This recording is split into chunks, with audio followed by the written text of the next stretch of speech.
Ladies and gentlemen, it's time for another edition of Adventures in Careerland.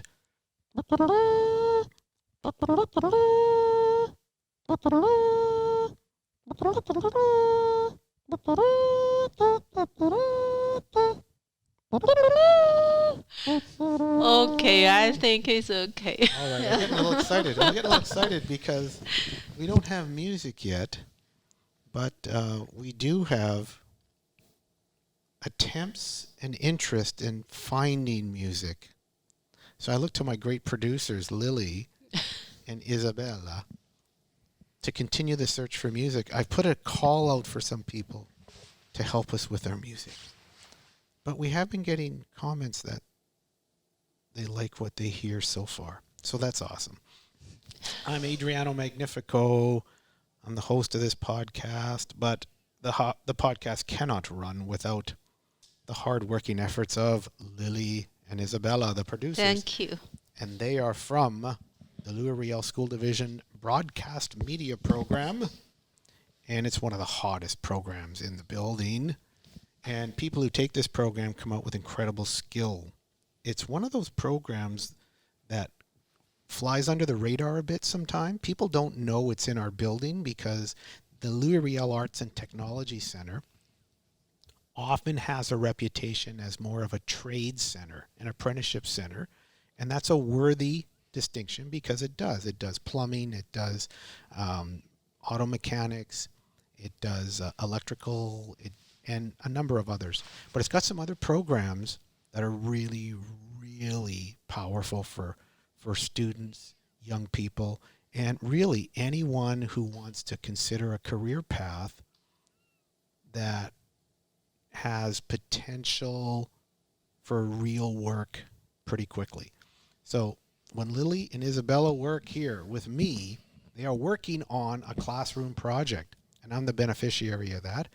And I'm so grateful for them being here all the time. So we're in our episode 2. Last week we learned about the incredible story, because that's what we're about. We're about the stories of students and how they made their way and how they found their decisions and what led them to where they are today. So we spoke to Lily last time, and Lily had an incredible story. She's a Gen Xer. She's come a long way. She was from Harbin, China. We didn't even realize this multicultural ethnic place. And she was a beneficiary of such a diversity of thought. And she worked and worked away in HR and had a career. She was a Gen X with a career, but like a lot of Gen X's, they get a little antsy, and she felt she needed to find her true calling. And so what a decision. Uproot's family comes to Canada and joins the broadcast media program. And one of the great messages we had from Lily was, it's so important to look for the art in your life. And it's the art that fuels you, and it's the art that gives you this deeper sense of purpose. So how cool is that? Did I get that right, Lily? Yeah, totally right. So here she is. She's looking for purpose. Yeah. He's trying to find a... Yeah. Good luck on that, Lily. Anyway. Yeah, but this time is Isabella's time, so. Yes, and we continue with the theme of the art in your life. Yeah. So we're grateful for Lily for her story. We went a bit long last time because she was so darn interesting. So Sorry. I suspect that's okay. I suspect we'll go long with Isabella. Her story's so interesting. But Isabella's story is a little different. I'm a late baby boomer, and Lily's a Gen Xer, and Isabella Soares is from Brazil, and she's a Gen Z. And that's an odd group because they're still kind of figuring out who they are, and the cohort itself, as it finds its own characteristics and it finds its kind of path as a cohort, continues to iterate and do amazing things. So we're going to hear the story of Isabella, and Isabella is from Brazil. She's going to tell us from São Paulo, beautiful, and she's going to tell us her story. But first, we want to know, Isabella, tell us about school in Brazil, in São Paulo, and a bit about your family. Can you start that story? Okay, for sure.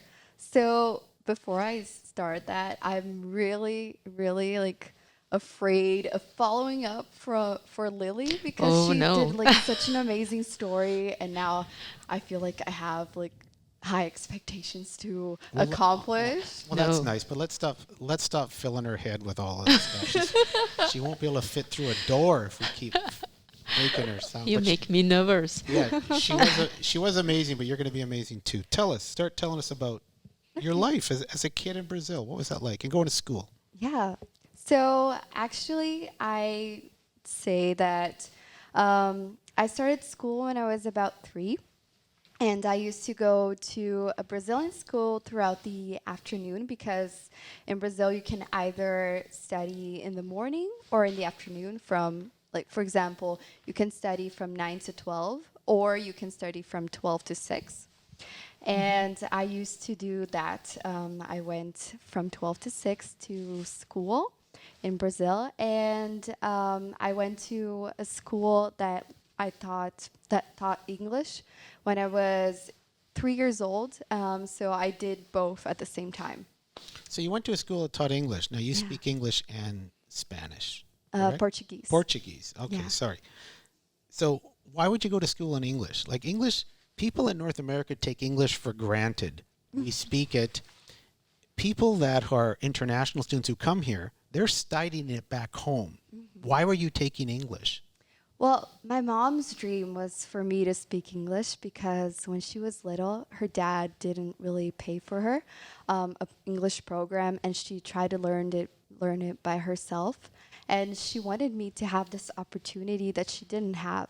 So she put me really, really early on to learn English. And English is a language that you can literally communicate with like anyone in any country, because right now it's been like such a multicultural language. It's like the main language that we try to communicate from other countries.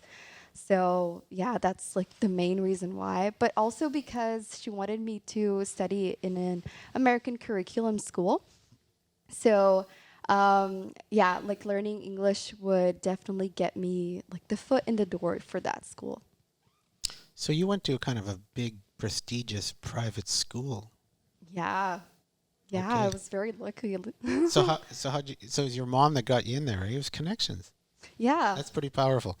So, but you're a bright kid. I can see that in all my interactions with you. So you probably would have got in on your own merit as well. What was that like in the school? Like when you were growing up, talk about what kinds of things were you learning? What was the difference between, because you came to Canada to a point, you'll talk about that. What kinds of things were you learning in Brazil versus what you learned in Canada? Okay, so in Brazil, like my school was very different from most Brazilian schools, let's say, because not many students get to like study in an American curriculum school. There were only like 13 American schools, I think, in Brazil, in different cities. But usually my general day I would take so many classes, most of them were regular course. So one thing that I really liked about Canada is that you have like so many extracurricular classes that you can take throughout high school. But like growing up, the only extracurricular activities I had were after school. So you're saying some of the courses, so you couldn't take art, for example? For example, I can only take one extracurricular. So Okay. when I was here, I could take more of them, right? Because you have dance, you have like musical theater and all that. Like in my school, I only had arts, sports, if I wanted to be a part of that, but that was like after school, and drama. So that was like, oh, and choir as well. So there was way more options here, I'd say. That was like really what I really liked about Canada. Oh, that's awesome. So, but now what makes you enjoyed your life in Brazil, right? As a kid? Yeah, I did. So I did. So what made your family leave? Well, And when did you leave? Tell us when you left. okay. So actually, I did my exchange program in grade 9 because I really wanted to take this experience to study abroad and all that. And when you're 15 in Brazil and you're a girl, you usually have this really massive party with so many people, and you get to wear this like fancy dresses and all that, like Cinderella. But throughout the years, everything has become different. People are starting to travel more. And then right now it's like an option. Do you want to have like a huge, big party, or do you want to travel somewhere? And I decided that I wanted to study abroad. So I did an exchange program when I was 15 years old. And that was like my first contact with Canada. Now, where did you come in Canada? I came to Winnipeg. Oh. Yeah. So you actually chose Winnipeg? I like that. Yeah, I actually chose So why Winnipeg. did you choose Winnipeg? Could have gone to Toronto, Vancouver. Well, coming from like a Brazilian family that like is very protective, like we have this very protective culture. My mom, she didn't want me to go to a big city. She wanted me to go to a place where I would be able to enjoy what I liked. So I've always loved the arts, but also, you know, be in a place where it wasn't too big that I would probably, you know, like not be able to get around very well. So yeah. All right. So you complete the exchange, you go back to Brazil, and then you come back here? Mm-hmm. Why is that? Oh, I just loved my exchange program so much. I loved the people that I met, my host parents here, the people that I met in school.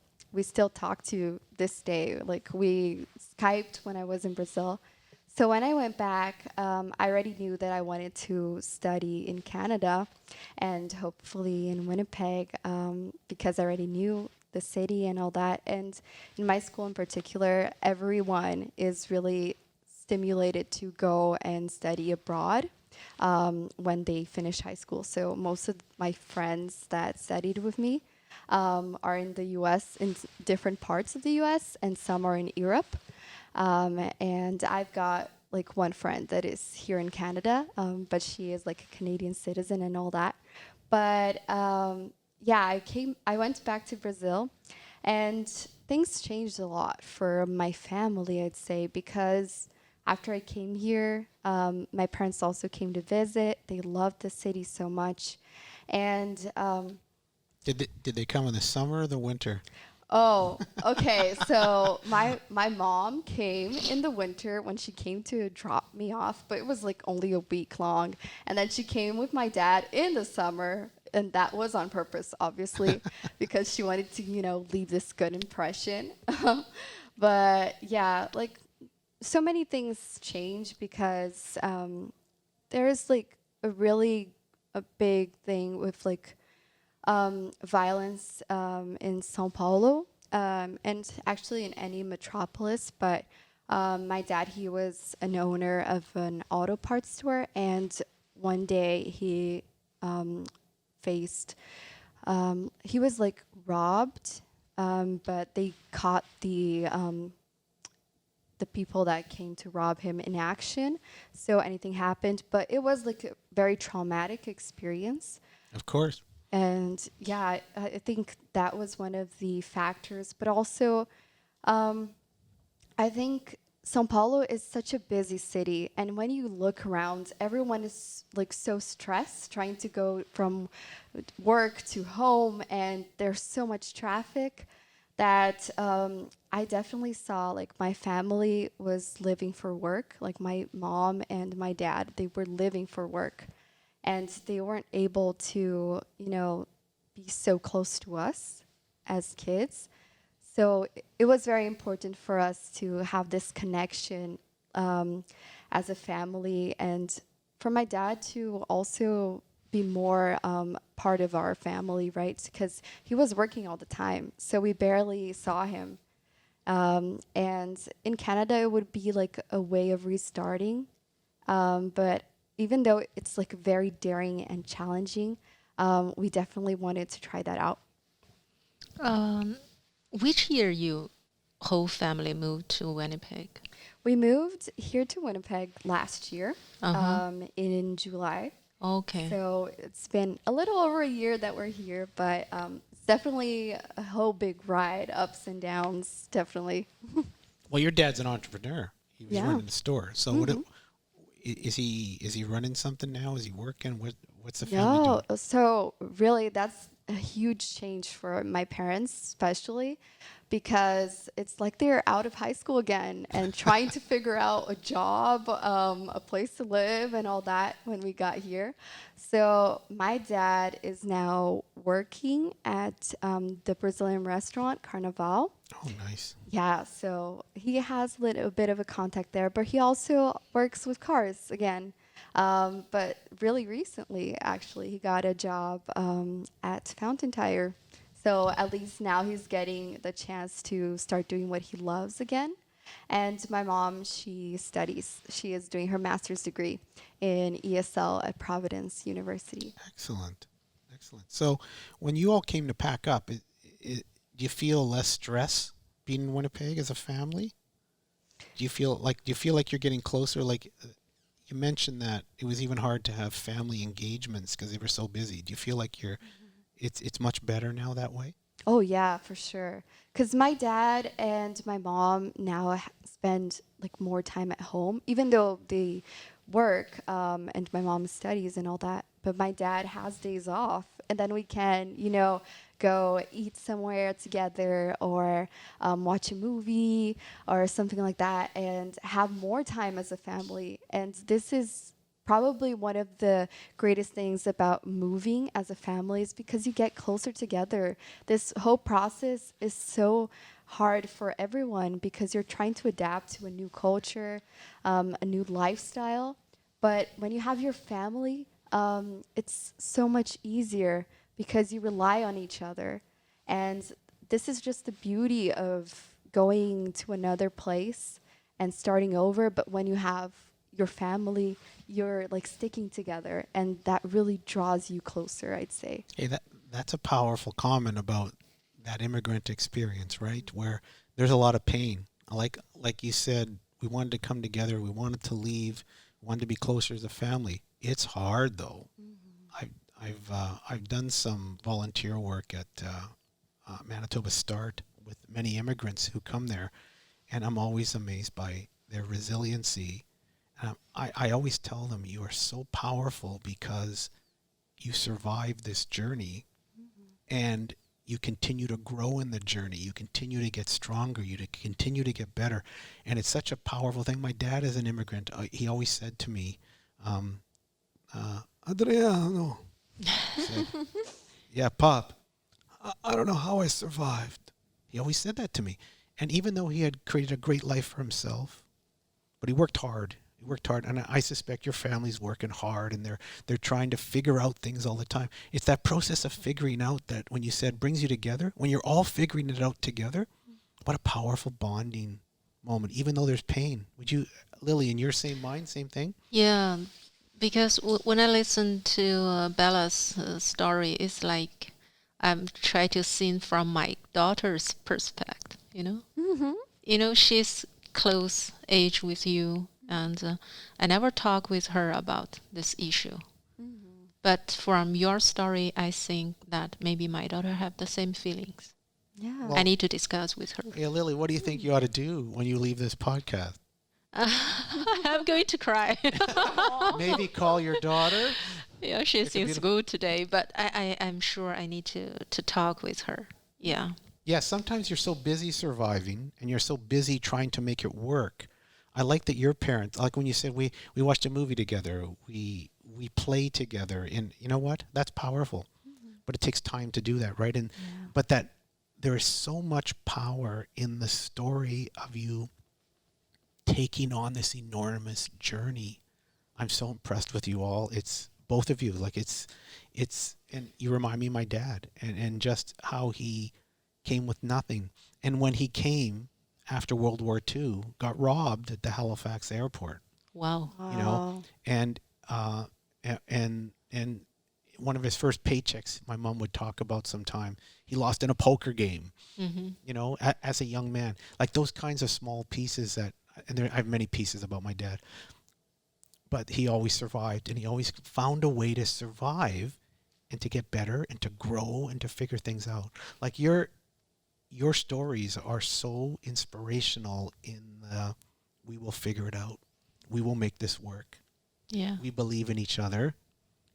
We will be together. We're here together. Like Lily, when you left as well, you left partly because you're looking for art in life, and that's a metaphorical art, right? Like this whole sense of, I want to be expressive in how I live my life with my family. You're doing that, Isabella. That's a beautiful thing. The pain seems to be a prerequisite. There's some pain in that, right? In the struggle seems to be a prerequisite to finding truth, to finding the right way. When you left Sao Paulo and you said it's big and it's getting more violent, it's a big city, right? Winnipeg may become that way one day. I won't be around, but you likely will be. But it's a much safer place. It's a much more diverse place, you know? So that's a great call for you, for your family to make, but it's a difficult call. And it's one that builds you. You know, in China, we have one word to say that on the journey of the life, there's many mountains there. You need climb up and then climb up another. All these mountains can bring some difficulties to your life, some suffering things. But also you can learn a lot of things when you're climbing up each mountains.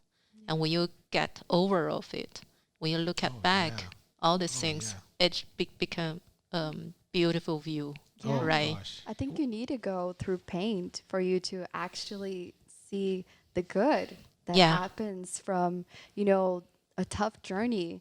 The end kind of compensates the whole like hard parts of actually, moving. And I was even talking to Anna about this, another student in our broadcast media program. Yeah, we can invite Anna next time. Yes. She's from Mexico. Yeah. Oh my gosh. Yeah. Awesome. And we were talking about how it's so hard for you to pack your life in some suitcases and move to somewhere else.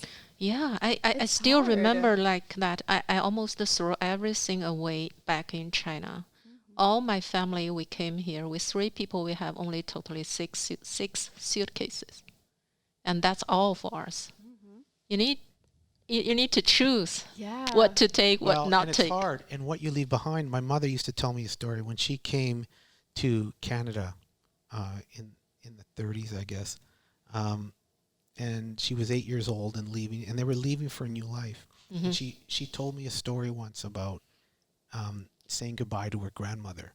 And she said she never forgot that. It was the most moving thing of her life. And even in her late life, she related that story to me about what she left behind. Yeah. Because you leave things behind that are a part of you. And when you go through those larger processes of packing everything up and trying to create a new life, you learn so much about yourself. So what do you learn about yourself when you come here, Isabella? What did you learn about yourself as a person? I think what I learned most about myself is that I need other people, like my family, more than anything. It's because everything is way more easy when you have, the people that grew up with you around. I know that even this whole experience of moving here, I got closer to my brother. And my brother, like we used to fight so much because we have like 4 years difference. He's younger than I am. But now we share a room. So that is like a really hard change, right? But it kind of brought us way closer together. But also, I guess what I learned is that you can never really see the future as long as you try and you take whatever comes your way. Everything is going to be all right in the end. I think when you get out of high school, and this is for anyone, it's really nerve-wracking. Oh, what I'm going to do, what place am I going to study at? and like what is going to be like my career. But you know, it's one step at a time. And I think we always try to see past what we can, right? Yeah. Past the present. But it's really the journey of you trying to figure out it's okay for you to not know everything when you Yes, get out of yes. high school. Yes, and that's quite powerful about the choosing these and going through them. And I'm always tell young people, just finish what you're doing. It's going to make you stronger. May not be exactly what you want, but it'll build something. You'll meet someone, and there's a power. I mean, I always talk about career development as a place where you don't connect dots right away. You have to collect them first. Yes. And the way to collect them is to take some risk and to step outside your boundary a bit and to try, because Steve Jobs used to say this, right? I mentioned it before. You can't connect the dots looking forward. You can only connect them looking backward. But you can't connect them unless you have enough dots there. So you have to go try. I like what you said. Just go try things and work through them and do your best at them and Yeah. finish. Yeah. Like there's times when I meet some young people sometime that aren't finishing. They'll leave it. My attitude to them all the time is, it's difficult, right? Mm-hmm. Yeah. It's hard. I feel like quitting. This is the time to finish. That's the great moment. That's the great dot you're collecting there that'll say, I can complete and I finished. And during an interview, when you're going to talk or you're trying to build a network, and we'll talk more about that in future podcasts, oh my gosh, you have a story there. When you finish something that was difficult, when you have this great story. When I spoke at Manitoba's Start, I just emphasized you have such a powerful story of overcoming that most Canadians don't have. It's your start, it's your foundation, and it turns you in. It has turned you into this powerful person. Don't ever diminish it. Don't ever run from it. It's the pain that turns you into this very powerful, thoughtful person ready to take on the next challenge. The pain makes you strong sometimes. Yeah, I always remember there's one guy I met in Bangladesh. He's a manager in the government. One time he told me one word I remember until now. He told me that life is difficult. You need to make many choices. But most of time of ours, we don't know how to choose, right? So when you don't know how to choose, you just focus what you can do now. Do it well. Don't always look around. Yes. So Yes. I always remember this word. And that's powerful. Do it well. Finish and do Yes. it well. I think that's awesome. Is there what advice, Isabella, would you give to a young high school student trying to figure out, because students come to me all the time. I'm a career development consultant in Riel, and they come to me all the time saying, I don't know, what should I be? And they're looking for an answer sometime. What advice would you give to a young person? I think the advice I would give is just volunteer in some place that think about your interests. Oh, I like watching movies. Well, volunteer with like a film festival, or if you like to, I don't know, play. Let's say like play games. Maybe go to practices. See how that's like. Volunteer experience has really helped me understand what I wanted to do, especially when I got here, because I didn't have the contacts. I didn't have the people that could, direct me in the right path. But I guess even the people who don't know what they want to do, just try whatever, what comes your way. And even though it's not what you want at that moment, maybe you can get something out of that, because every experience that you go in life, you will learn something from it. And that's just the way things work. And even though it's really nerve-wracking to not know where to go or what to study and all that, I just say feel free to make mistakes. Feel free to try new things that you never thought you would try before. Oh, I like that. I like that. Yeah. And you'd be surprised at what sticks to you from that experience. Even when you thought, why am I here? Why am I? You will meet someone. You will will connect with someone in the room who thinks the same way you do and is connected to a volunteer organization that they will invite you to partake of. Like, there's so much that can happen when you put yourself out there and give yourself a chance to experience. So that's awesome. Hey, what'd you think? Yeah, that's perfect. I love this girl. I love you too, Lily. Yeah. We are very good partners. Yeah. You are an incredible team, and I'm honestly blessed to have you two as my teammates on this project. I love it, but it's come to that sad and lonely time when we must bid you a fond farewell. Not you guys, I mean the people are listening. But To the one or two people listening to this thing. Anyway, I think it's time. That's the end of our podcast. Super happy to have you listening. And we will continue in our quest to bring students to you and the student experience about why they make the calls they make and what kinds of decisions go into careers, especially at the beginning of the career journeys. So what fun this was today. And I think it's time. I hear it. Do you hear it? yeah. Thank you. That's Lily on the trumpet. I need to bring a drum. Oh, yeah. Okay, thanks We'll see for you next everybody. time. Yeah. Thanks, everybody. Yeah. Bye bye. Have a great week. See you later. See you next time.